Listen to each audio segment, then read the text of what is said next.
Hi Coach, welcome to TrainHeroic. I'm here to help you get started and make the most of your account today.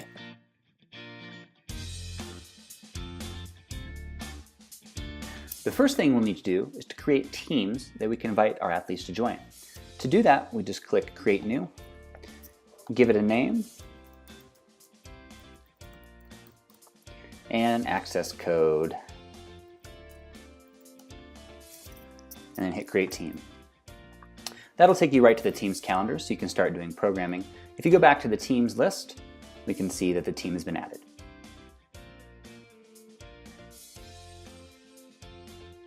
Once you've created your team, you'll need to invite athletes so they'll have access to the team's programming. There are a couple different places we can do this. On the teams list, we just click here and click Invite Athletes. We select the team we want to invite them to, and then enter our email address or addresses and a message if we would like to. From the athletes list, we can click the Invite Athletes button, and we have the same options.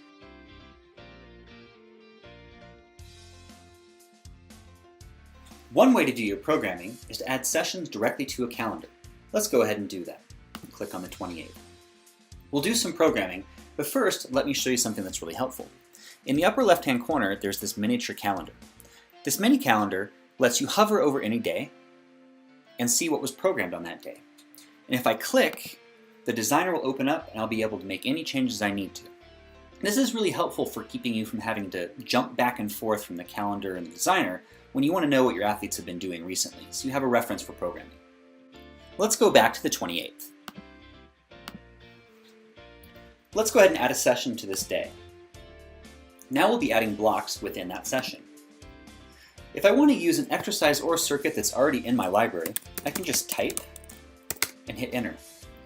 One really cool thing we built that's going to save you a lot of time allows you to save your reps and set schemes so you don't have to type them in every time you need to use them. Instead, we can just click on this drop-down menu, find the appropriate category, and give the athlete the prescription we want to use. That's simple. Let's go ahead and add another exercise. Okay, this time, let's say I don't really have a prescription that I want to use for those planks. We'll create a new one. Let's go ahead and do 4 sets, and we'll do 45 seconds each. I'm going to save this to my library, and when I do that, it'll keep me from ever having to type this out again. I'll just use the drop-down menu. So let's save that, and let's go ahead and save it. Let's create a new category for it, and save. Now if I open that drop-down menu back up, you'll see that I created this category with that prescription in it, making it easy to find. Now let's say I want to make a superset out of these 2 exercises. I can just come to the chain link icon and click, and everything snaps together. Now let's see what happens if I want to put something in that's not already in my library. I can just click Add Block, and instead of typing in that field or selecting from the drop-down menu, I just select the new block type I want. So let's say I want a new circuit. Great.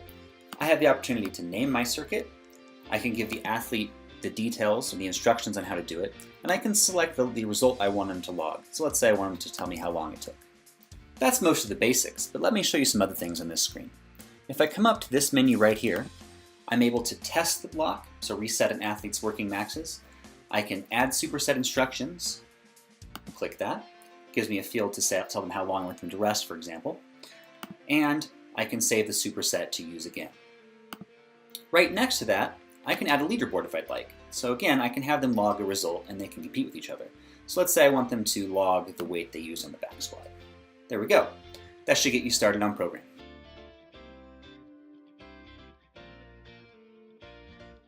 Programs are really useful when you want to create programming that you'll reuse and repurpose time and again. Making good use of your library will save you a lot of time in programming. So let's go over some basics. If I have a program that I'd like to assign to a team, I just have to click Assign, select the team, select the date I'd like to begin, and click Go. If I want to create a new program, I just select Create New Program. Let's give this a name. Let's select a program length, number of sessions per week, and give it an access code. Now we'll hit Create Program. This will take us to the program calendar. works a lot like your athlete and team calendars with one major exception. There are no days of the week. This is because you can start a program on any day of the week.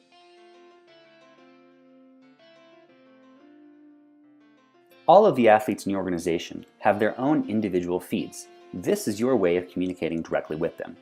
To get to the athlete's feed, we can go to the athlete list, click on Message Athlete, which will bring up the feed. This will have published sessions and also any comments attached to those sessions. Another place where you can communicate with the athlete is directly on their calendar. So if I go to this athlete's calendar, I can now comment directly on sessions, which will also post to the feed.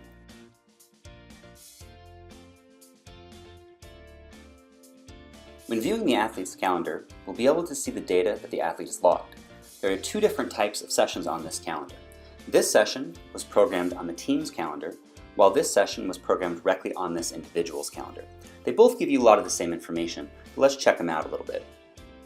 In this case, for the team session, I can see the data the athlete logged. So I can see that he completed 2 out of the 3 blocks I prescribed, and that he did back squats and dumbbell rows exactly as I told him to.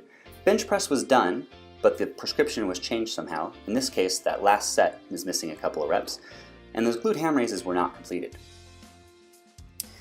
For this session, we also get the ability to see the athlete's comments.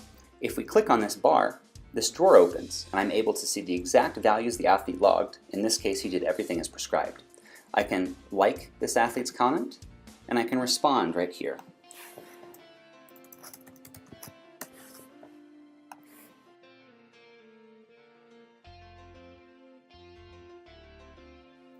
Reports are useful for monitoring the participation and progress of your athletes. Let's check them out. There are 4 different types of reports. The benchmark progress report will show you changes in a benchmark over a given time. The benchmark snapshot lets you compare specific dates. The participation report shows you who missed, viewed, and completed certain workouts. And the athlete performance profile will show you a detailed breakdown of each athlete's performance.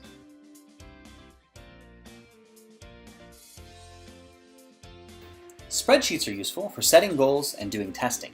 Let's go ahead and create one real fast to show you how it's done. Create new, give it a name. Let's do some testing really quickly. It's benchmark testing, and we'll select what date it happened. We'll go to spreadsheet now. Next, we need to add our athletes. So I'm going to go here, and I'll select a team, and I'll select the athlete that I want to test. There we go. Now I can select my benchmarks.